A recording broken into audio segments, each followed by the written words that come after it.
ವಿವಾಹಿತ ಮೇಲೆ ಮೂಲತಃ ದೆಹಲಿಯಿಂದ ಬಂದಿದ್ದೇನೆ. ಆದರೆ ಚೆನ್ನೈನಲ್ಲಿ ಒಂದು ಸಾಫ್ಟ್ವೇರ್ ಕಂಪನಿಯಲ್ಲಿ ಕೆಲಸ ಮಾಡ್ತಿದ್ದೀನಿ. ಮತ್ತು ನನಗೆ 29 ವರ್ಷ ಆಗಿದೆ. ಇನ್ನೂ ಮಕ್ಕಳಾಗಿಲ್ಲ.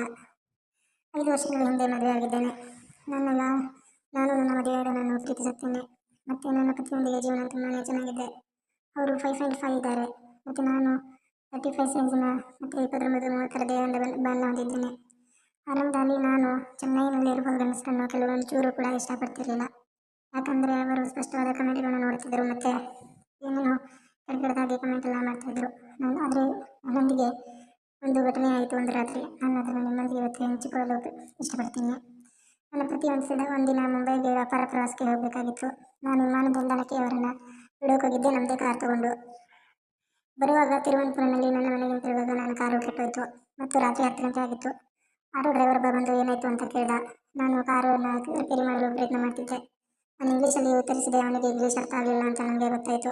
ಆದರೆ ಅವನು ಬ್ರೋಕನ್ ಇಂಗ್ಲೀಷಲ್ಲಿ ಅವನು ಹೇಳಿದ, ಅಂಗಡಿ ಪಕ್ಕಕ್ಕೆ ಇಲ್ಲಿ ಕಾರನ್ನು ಬಿಟ್ಟು ಮೆಕ್ಯಾನಿಕನ್ನು ನಾಳೆ ಬಂದು ಕರ್ಕೊಂಡು ಬಂದು ಗಾಡಿ ರಿಪೇರಿ ಮಾಡ್ಕೊಂಡು ಹೋಗ್ಬೋದು. ಇವಾಗ ನಾನು ನಿಮ್ಮನ್ನು ಡ್ರಾಪ್ ಮಾಡ್ತೀನಿ, ಬನ್ನಿ ಅಂತ ಬರೆದ. ನಾನು ಕೂಡ ಅದಕ್ಕೆ ಒಪ್ಪಿ ಆಟೋದಲ್ಲಿ ಕೂತ್ಕೊಂಡಾಗಲೇ ಗೊತ್ತಾಗಿದ್ದು ಆಟೋದಲ್ಲಿ ಮುಂದೆ ಇನ್ನೊಬ್ಬ ಇದ್ದಾನಂತ. ಅವನಾಗ ಹೇಳಿದ, ಮೇಡಮ್ ಅವರು ನಮ್ಮ ಆಟೋ ಮಾಲೀಕರು, ಚಿಂತೆ ಮಾಡಬೇಡಿ, ಅವರು ಮುಂದಿನ ಸೀಟಲ್ಲಿ ಕುಳಿತುಕೊಳ್ತಾರೆ ಅಂತ ಹೇಳ್ದ. ನಾನು ರಾತ್ರಿ 10:30 ಆಗಿದ್ದರಿಂದ ಒಪ್ಕೊಂಡು ಕೂತ್ಕೊಂಡೆ. ಕಾರು ಹಾಗೆ ನಾವು ಆಟೋ ಚಲಿಸಲು ಮುಂದುವರಿಸಿದೆವು. ಎಲ್ಲಿಂದ ಬರ್ತಿದ್ದೇನೆ ಅಂತ ಕೇಳಿದರು. ನಾನು ಏರ್ಪೋರ್ಟ್ ಅಂತ ಹೇಳಿದೆ. ಯಾರನ್ನ ಬಿಡಕ್ಕೆ ಹೋಗಿದ್ರಿ ಅಂತ ಕೇಳಿದರು. ನಾನು ಅಣ್ಣ ಅಂತ ಹೇಳಿದೆ. ನನಗೆ ತಮಿಳು ಗೊತ್ತಿಲ್ಲ ಅಂತ ಅವರಿಗೆ ಗೊತ್ತಾಯಿತು. ಮತ್ತು ಅವರವರೇ ತಮಿಳು ಮಾತಾಡೋಕ್ಕೆ ಶುರು ಮಾಡಿದರು. ಮತ್ತು ನಾನು ಆ ರಾತ್ರಿ ನಮ್ಮ ಮನೆಯಲ್ಲಿ ಫಂಕ್ಷನ್ ಇದ್ದಿದ್ದರಿಂದ ಸೀರೆ ಉಟ್ಕೊಂಡು ಹೋಗಿದ್ದೆ. ನನ್ನ ಸೀರೆಗೂ ಸ್ವಲ್ಪ ಕಡಿಮೆನೇ ಇತ್ತು. ಮತ್ತು ಅವರಿಬ್ಬರು ಕೂಡ ಬ್ಲ್ಯಾಕ್ ಇದ್ದರು ಮತ್ತು ಮಿರರಲ್ಲಿ ನನ್ನನ್ನೇ ನೋಡ್ತಾಯಿದ್ರು. ನಾನು ಅವರಿಗೆ ಹೆದರಿಕೊಂಡಂತೆ ನಟಿಸಿದೆ. ಮತ್ತು ರಾತ್ರಿ ಲೇಟಾಗಿದ್ದರಿಂದ ರಸ್ತೆಯಲ್ಲಿ ತುಂಬ ಕಡಿಮೆ ಜನ ಇತ್ತು. ಅದಕ್ಕಾಗಿ ನಾನು ಅವ್ರೇನು ಮಾಡ್ತಾರೆ ಅನ್ನೋದನ್ನು ಇಗ್ನೋರ್ ಮಾಡಿದೆ. ತದನಂತರ ಆಟೋನ ಒಂದು ಜಾಗದಲ್ಲಿ ನಿಲ್ಲಿಸ್ಬಿಟ್ರು ಮತ್ತು ಇನ್ನೊಬ್ಬ ವ್ಯಕ್ತಿ ಅದರಿಂದ ಹೊರಗೆ ಬಂದರು. ಏನಿಲ್ಲ, ನಾವು ಇಲ್ಲೇ ರಿಸರ್ಚ್ ಮಾಡ್ತೀವಿ ಅಂತ ಹೇಳಿದರು. ನಾನು ಅದಕ್ಕೆ ಏನೂ ಉತ್ತರಿಸಲಿಲ್ಲ ಮತ್ತು ಹಾಗೆ ಸುಮ್ಮನೆ ಆ ಕಡೆ ನೋಡಿಕೊಂಡು ಕೂತ್ಕೊಂಡೆ. ಹಾಗೆ ಅವರು ಒಂದು ಕಡೆ ಸುಸು ಮಾಡೋಕ್ಕೆ ನಿಂತ್ಕೊಂಡ್ರೆ ನಾನು ಇನ್ನೊಂದು ಕಡೆ ನೋಡ್ತಾ ಇದ್ದೆ. ಮತ್ತು ಏನೋ ನನಗೆ ಗೊತ್ತಲ್ಲದೆ ನಾನು ಅವರು ಸುಸು ಮಾಡಿ ಕಡೆ ತಿರುಗಿ ನೋಡಿದೆ. ಅಮ್ಮ, ನನಗಂತೂ ಶಾಕ್ ಆಗೋಯ್ತು. ಕಪ್ಪು ದಪ್ಪ ಅದನ್ನೇ 9 ಸೈಜ್ದು 3 ಇಂಚು ದಪ್ಪ ಇತ್ತು. ನನ್ನ ಕಣ್ಣುಗಳನ್ನು ಅದ್ರ ಮೇಲಿಂದ ನಾನು ತೆಗಿಯೋಕ್ಕೆ ಸಾಧ್ಯನೇ ಆಗಲಿಲ್ಲ. ನಾನೇನು ಕನಸು ಕಾಣ್ತಾ ಇದ್ದೀನಿ, ಅಷ್ಟೊಂದು ದೊಡ್ಡದಿರುತ್ತಾ ಅಂತ ಅಂದ್ಕೊಂಡೆ. ನಾನು ನನ್ನ ಗಂಡನ ಬಿಟ್ಟು ಬೇರೆ ಯಾರ್ದು ನೋಡಿರಲಿಲ್ಲ. ನನ್ನ ಗಂಡಂದು ಸಣ್ಣ ಇತ್ತು ಮತ್ತು 5 ಇತ್ತು ಅಷ್ಟೇ. ಆ ವ್ಯಕ್ತಿ ಆಟೋ ಹತ್ರ ಬಂದು ಡ್ರೈವರ್ ಕೂಡ ನನ್ನನ್ನೇ ನೋಡ್ತಾಯಿದ್ರು. ನಾನು ಅವರದನ್ನು ನೋಡೋದನ್ನು ಅವರು ನನ್ನನ್ನು ನೋಡಿದರು. ನಾನು ಮತ್ತೆ ಇಗ್ನೋರ್ ಮಾಡಿದೆ. ಅವರು ಆಟೋ ಬಳಿ ಬಂದು ಪ್ಯಾಂಟ್ ಹಾಕ್ಕೊಂಡು ಮತ್ತು ಆಟೋದಲ್ಲಿ ಹಿಂದೆ ಕೂತ್ಕೊಂಡ್ರು. ಮತ್ತು ಕ್ಷಮಿಸಿ, ಮುಂದೆ ಕೂತ್ಕೊಂಡು ಬೆನ್ನು ಹೋಯ್ತಿದ್ರೆ ನಾನು ನಿಮಗೇನು ಮಾಡಲ್ಲ, ಹಿಂದೆ ಕೂತ್ಕೊತೀನಿ ಅಂತ ಹೇಳಿದರು. ನಾನು ಕೂಡ ಸುಮ್ಮನೆ ಆದೆ. ನಾನು ಅಲ್ಲೇ ಆಟೋದಲ್ಲಿ ಕೂತ್ಕೊಂಡು ಕಣ್ಣು ಮುಚ್ಚಿಬಿಟ್ಟೆ. ಕೆಲವು ನಿಮಿಷಗಳ ನಂತರ ನಾನು ಕಣ್ಣುಗಳು ಬಿಚ್ಚಿ ನೋಡಿದರೆ ಯಾವುದೋ ಒಂದು ರಿಮೋಟ್ ಏರಿಯಾದಲ್ಲಿ ಇದ್ದೆವು. ಅಲ್ಲಿ ಒಂದು ಚೂರು ಕೂಡ ಜನ ಇರಲಿಲ್ಲ.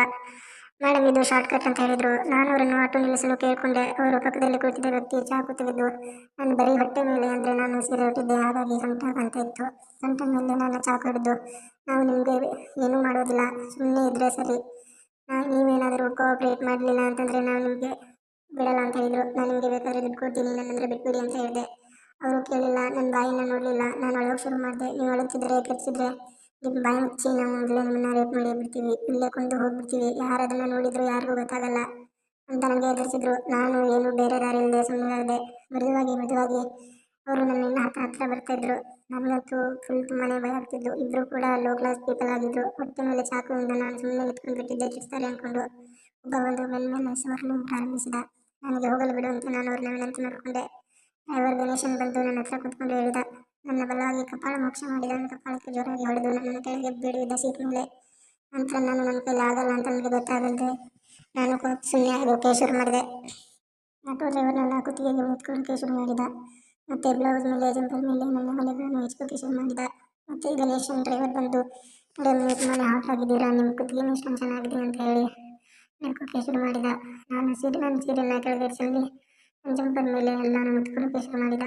ಒಬ್ಬ ನನ್ನ ಮೇಲೆ ಎತ್ತಾ ಇದ್ದ, ಇನ್ನೊಬ್ಬ ನನ್ನ ಮಕ್ಕಳ ಮೇಲೆಲ್ಲ ನೆಕ್ತಾ ಇದ್ದ, ಇನ್ನೊಬ್ಬ ಮತ್ತೆ ಬಂದು ನನ್ನ ಬೆನ್ನ ಮೇಲೆಲ್ಲ ಕೊಡ್ತಾ ಇದ್ದ. ಆಮೇಲೆ ನನ್ನ ಸೀರೆನ ಕೆಳಗಾಕಿ ನನ್ನ ಪೆಟಿಕಾಟನ್ನು ಬಿಚ್ಚೋಕ್ಕೆ ಶುರು ಮಾಡಿದ್ರು. ನನಗೆ ಮುಚ್ಚಿ ಬಿಡುತ್ತಿದ್ದಾಗ ನನ್ನ ಬೆರಳನ್ನು ಅವ್ರ ಪ್ಯಾಂಟ್ ಮೇಲೆ ತಳ್ಳಿದ್ರು. ಗಣೇಶ ನನ್ನ ಕೈ ತೆಗೆದುಕೊಂಡು ಹೋಗಿ ಅವನ್ನ ಪ್ಯಾಂಟ್ ಮೇಲೆ ಇಟ್ಕೊಂಡು ಬಿಟ್ಟ. ನನಗೊಂಥರ ಇಷ್ಟ ಆಗೋಕ್ಕೆ ಶುರುವಾಯಿತು. ಅಷ್ಟು ದೊಡ್ಡದನ್ನು ನಾನು ಯಾವತ್ತೂ ನೋಡಿರಲಿಲ್ಲ. ನನಗೆ ಒಂಥರ ಶಾಕ್ ಆಯಿತು. ಸರಿಯಾಗಿ ಹಿಡಿದುಕೊಳ್ಳಲು ಸಾಧ್ಯ ಆಗಲಿಲ್ಲ. ಅವನು ಅದನ್ನು ಮಸಾಜ್ ಮಾಡೋಕ್ಕೆ ಹೇಳಿದ. ನಾನು ಅವನ ಪ್ಯಾಂಟ್ ಮೇಲೆ ನಿಧಾನವಾಗಿ ಉಜ್ಜೋಕ್ಕೆ ಶುರು ಮಾಡಿದೆ. ಮತ್ತು ಅವರು ಮಾಡೋದನ್ನು ನನಗೆ ಅದೊಂಥರ ಮೂನ್ ಮಾಡೋಗಿ ನರಳುವಂತೆ ಮಾಡಿತ್ತು. ಅವರು ನನ್ನ ಜಂಪರ್ ಬ್ರಾ ಎಲ್ಲ ಪ್ಯಾಂಟ್ ಎಲ್ಲ ಬಿಚ್ಚಾಕಿ ನನ್ನನ್ನು ಫುಲ್ಲು ಬೆಚ್ಚ ಮಾಡಿ ಹಾಕೋಕ್ಕೆ ಶುರು ಮಾಡಿದರು. ನನ್ನ ಮೊಣಕಾಲುಗಳು ನಡುಗ್ತಾ ಇದ್ವು. ಮತ್ತು ಡ್ರೈವರ್ ಕೂಡ ನನ್ನ ಬಟ್ಟೆಯನ್ನು ಕಳಿಸಿದ. ಒಂಟಿ ರೋಡಲ್ಲಿ 3 ಜನ ಇಬ್ಬರು ಬದಲಿಯಾಗಿ ನಿಂತಿದ್ದೀವಿ. ನನಗಂತೂ ಅವನ ದೊಡ್ಡದನ್ನು ನೋಡಿ ತುಂಬಾನೇ ಶಾಕ್ ಆಗಿದ್ದೆ. ಮತ್ತು ಇನ್ನೊಂದು ದೊಡ್ಡದಾಗಿ ಇನ್ನೊಬ್ಬ ಕೂಡ ಬಿಚ್ಚಿದ. ಅವನದು ಕೂಡ ಅಷ್ಟೇ ದೊಡ್ಡದಾಗಿತ್ತು. ಮತ್ತೆ ಹಿಡಿದುಕೊಂಡು ಅದನ್ನು ಉಜ್ಜಲು ಪ್ರಾರಂಭಿಸಿದ. ನಾನು ಕಿವಿಲಿ ಬಂದು ಹೇಳ್ದ, ನೀವು ತುಂಬ ಹಾಟ್ ಆಗಿದ್ದೀರಾ, ನಿಮ್ಮಂಥ ಮಹಿಳೆಯರ ಜೊತೆ ಮಾಡೋದೇ ನನ್ನ ಅದೃಷ್ಟ ಅಂತ ಹೇಳಿದರು. ಮತ್ತು ನಿನ್ನಾದರೂ ನಿಮ್ಮ ಗಂಡ ಬಿಟ್ಟು ಬೇರೆ ಯಾರು ಮಾಡಿದಾರಾ ಅಂತ ಕೇಳಿದ. ನಾನು ಇಲ್ಲ ಅಂತ ಹೇಳಿದ್ದೆ. ಮತ್ತು ಇನ್ನೊಬ್ಬ ಬಂದು ನನಗೆ ಬ್ಲೋ ಜಾಬ್ ಮಾಡೋಕ್ಕೆ ಹೇಳಿದ. ನಾನು ಇಲ್ಲ ಅಂತ ಹೇಳಿದ್ದೆ. ಆದರೂ ಕೂಡ ಅವನು ನನ್ನ ತುಟಿಗಳ ಮೇಲೆ ಅವನ ಕಣ್ಣನ್ನು ಇಟ್ಟು ಉಜ್ಜಿದ. ಈಗ ನನಗಂತೂ ಒಂಥರ ಸುಖ ಸಿಕ್ತಿತ್ತು. ಮತ್ತು ನಾನು ಅದನ್ನು ಎಂಜಾಯ್ ಮಾಡೋಕ್ಕೆ ಶುರು ಮಾಡಿದೆ. ಅವನು ಬಾಯಲ್ಲಿ ಅವನ ಬೆಣ್ಣೆ ಹಾಕಿದ ಮೇಲೆ ನನ್ನ ಬಾಯಿ ನನ್ನ ಬೆಣ್ಣೆಯಿಂದ ತುಂಬಿಕೊಂಡು ಹೋಯಿತು. ನಾನು ಕಣ್ಣು ಮುಚ್ಚಿಕೊಂಡು ಬಿಟ್ಟೆ. ನನ್ನೊಳಗೆ ನಿಧಾನವಾಗಿ ನನ್ನ ಬಾಯಿಗೆ ತಳ್ಳಿಬಿಟ್ಟ. ನೋವು ಎಲ್ಲ ಹೋಗಿ ನಾನು ಇವಾಗ ಅದನ್ನು ಎಂಜಾಯ್ ಮಾಡೋಕ್ಕೆ ಪೋಸ್ಟ್ ಸೆಕ್ಸ್ ಬಿಕಮ್ ಪ್ಲೇಜರ್ ಅಂತ ಅನ್ಸೋಕೆ ಶುರು ಆಯಿತು. ಮತ್ತು ತುಂಬ ನೋವಿನಿಂದ ಕುಡಿದು ಒಬ್ಬನ ಬೆಣ್ಣೆ ನನ್ನ ಬಾಯಿಯಲ್ಲಿದ್ದರೆ ಇನ್ನೊಬ್ಬ ನನ್ನ ಅದರೊಳಗೆ ಅವನ ದಪ್ಪವಾದ ಬೆಣ್ಣೆಯನ್ನು ತರುತ್ತಾ ಇದ್ದ. ನನಗಂತೂ ಎಂಜಾಯ್ ಮಾಡಿ ಅದನ್ನು ಸ್ವರ್ಗದಿಂದ ಅನುಭವಿಸೋಕ್ಕೆ ಶುರು ಮಾಡಿದೆ. ನಾನು ಕೂಡ ಕೋಆಪ್ರೇಟ್ ಮಾಡಿದೆ. 20 ನಿಮಿಷಗಳ ಕಾಲ 3 ಜನ ಯಾರೂ ಇಲ್ಲದ ಜಾಗದಲ್ಲಿ ಔಟ್ಡೋರ್ ಸೆಕ್ಸ್ ಮಾಡಿದ್ವಿ. ಡ್ರೈವರ್ ಇವಾಗ ನನ್ನ ಬಾಯಿ ಬಂದು ಇನ್ನೊಬ್ಬ ಬಂದು ನನ್ನಲ್ಲಿ ಹಾಕೋಕೆ ಶುರು ಮಾಡಿದ. ಮತ್ತು ಆಮೇಲೆ ಮುಗಿದ ಮೇಲೆ ನನ್ನ ಬಟ್ಟೆಯನ್ನೆಲ್ಲ ತೆಗೆದು ನನ್ನನ್ನು ಒರೆಸಿದರು. ಮತ್ತು ಫುಲ್ಲು ಕತ್ಲೆ ಇತ್ತು. ಗಣೇಶನ ಬಳಿಗೆ ಹೋಗಿ ನಾನು ಮತ್ತೆ ಅವರು ಬಟ್ಟೆ ಹಾಕೋಕ್ಕೆ ಶುರು ಮಾಡಿದರು. ನಾನು ನನ್ನ ಬಟ್ಟೆ ಹಾಕಿಕೊಳ್ಳೋದನ್ನು ಬಿಟ್ಟು ನಾನೇ ಹೋಗಿ ಅವನ ಕೈಯಲ್ಲಿ ಹಿಡಿದುಕೊಂಡೆ. ಓ ಮೇಡಮ್, ನಿಮಗೆ ಇನ್ನೂ ಬೇಕಾ ಎಂದು ಕೇಳಿದ. ನಾನು ಹೌದು ಅಂತ ಹೇಳಿದೆ. ನೋಡಿ, ನಿಮಗೆ ಇಷ್ಟ ಆಗುತ್ತೆ ಅಂತ ನನಗೆ ಗೊತ್ತಿತ್ತು ಅಂತ ಹೇಳಿದ. ಅಲ್ಲೇ ಬಟ್ಟೆಗಳನ್ನ ತೆಗೆದು ಮತ್ತೆ ಅವರ ಸಾಮಾನನ್ನು ಹೆಚ್ಚಿಕೊಳ್ಳಲು ಶುರು ಮಾಡಿದೆ. ಕೆಲವು ನಿಮಿಷಗಳಲ್ಲಿ ಅವನದು ಜಾಗಿ ಮತ್ತೆ ನನ್ನ ಬಗ್ಗಿಸಿ ಅಲ್ಲೇ ಮಾಡಿದರು. ನಾನು ನನ್ನ ಗಂಡನ ಜೊತೆಗೆ ಯಾವತ್ತೂ ಹಿಂದೆ ಟಿಕದಲ್ಲಿ ಮಾಡಿಸಿಕೊಂಡಿರಲಿಲ್ಲ. ಅವರು ನಿಧಾನವಾಗಿ ಒಳಗಡೆ ಹಾಕಿ ನನ್ನ ಗಂಡನನ್ನು ಉಜ್ಜಿದರು. ಯಾವತ್ತಾದರೂ ಟಿಕದಲ್ಲಿ ಮಾಡಿಸಿಕೊಂಡಿದ್ದೀರಾ ಎಂದು ಕೇಳಿದರು. ನನ್ನ ಪತಿ ಮೊದಲ ಬಾರಿ ಮಾಡಿದರು. ನಾನು ಆಗಿಲ್ಲ ಎಂದು ಹೇಳಿದೆ. ನೀನೊಂದು ಹೈ ಸೊಸೈಟಿ ಸುಳ್ಳೆ ನೀನು ಅಂತ ನನಗೆ ಬೈದು ಹೊಲಸು ಬೈದಾಗಿ ಜೋರಾಗಿ ಮಾಡಿದರು ನನಗೆ.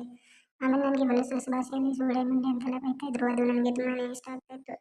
ನಾನು ಗಣೇಶನ್ ಅದನ್ನು ಹಿಡಿದುಕೊಂಡು ಅದನ್ನು ಮಲಗಿಸಿ ನನಗೆ ಹೊಡೆಯಲು ಪ್ರಾರಂಭಿಸಿದರು. ನಾನು ಸ್ವಲ್ಪ ರೆಸ್ಟ್ ಮಾಡಿದೆ. ಆಮೇಲೆ 2 ಜನ ಕ್ಲೀನ್ ಮಾಡಿಕೊಂಡು ಹೊರಟೆವು. ಆಮೇಲೆ ಮನೆಯವರೆಗೂ ಹೋಗೋವರೆಗೂ ಒಬ್ಬನು ನನ್ನ ಮನೆಗಳನ್ನು ಮುಚ್ಚುತ್ತಾ ಇದ್ದನು. ಆಮೇಲೆ ನನಗೆ ಅವರು ನಂಬರ್ ಕೊಟ್ಟು ಕೆಲವು ಕಿಲೋಮೀಟರ್ ಇರುವಾಗಲೇ ನಮ್ಮ ಮನೆಯಿಂದ ನನ್ನನ್ನು ಬಿಟ್ಟರು. ಮತ್ತೆ ಇನ್ನು ಮನೆ ದೂರ ಇರೋವರೆಗೆ ನಾನು ನಡ್ಕೊಂಡು ಹೋಗುವಷ್ಟರಲ್ಲಿ ಮನೆಗೆ ಹೋಗುವಷ್ಟರಲ್ಲಿ 5:30 ಆಗೋಗಿತ್ತು. ಮಾರ್ನಿಂಗ್ 11 o'clock ನಾನು ಅವ್ರ ಜೊತೆನೇ ಇದ್ದೆ. ನೈಟ್ 11 o'clock ಸಖತ್ ಎಂಜಾಯ್ ಮಾಡಿದೆ. ಮತ್ತು ನಾನು ಆವಾಗ ಇದನ್ನು ನೆನಪಿಸಿಕೊಳ್ತಾ ಇರುತ್ತೇನೆ. ಅವರಿಗೆ ಯಾವತ್ತೂ ಕಾಲ್ ಮಾಡಲು ಹೋಗಿರುವುದಿಲ್ಲ. ದಯವಿಟ್ಟು ಸಬ್ಸ್ಕ್ರೈಬ್ ಮಾಡಿ.